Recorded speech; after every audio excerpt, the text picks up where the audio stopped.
Alaykum, hurmatli obunachilar. Hayit munosabati bilan bizda katta aksiya mana boshladi. Hozirgi kunda mana yangi sportfikerlarimizdan keldi. Turkiyaniki Polo brendi mana ko'rishingiz mumkin. Korobkalar bilan podarkaga, kiyoplarga solgani narxi o'ta qulay. 600 ming so'mdan aksiya narxiga tushgan. Xo'p, endi bizda mana yangili Polo brendi 3 tali troyka. Hamma razmerlari bor. Nihoyatda chiroyli. Bular 3 TL bo'ladi, ha. Tepasi futbolkasi. Xo'p, shortiga, xo'p, shalvari. Bularimiz narxi 280 ming so'mdan aksiya narxda. Hammasi, bular Turkiya hammasi. Xo'p, hozirgi kunda ro'molchalarimiz chiroyli kistkalardan, xo'p, Mosko, Jenski hammasidan bor. 5 TL'lar 35 ming so'mdan bular aksiya narxda.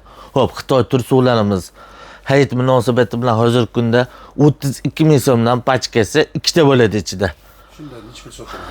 35 ming so'm, 38 ming so'm sotilgan. Ko'chada 45 ming, 50 ming so'm. Xo'p, mana ular Turkiya pijamalar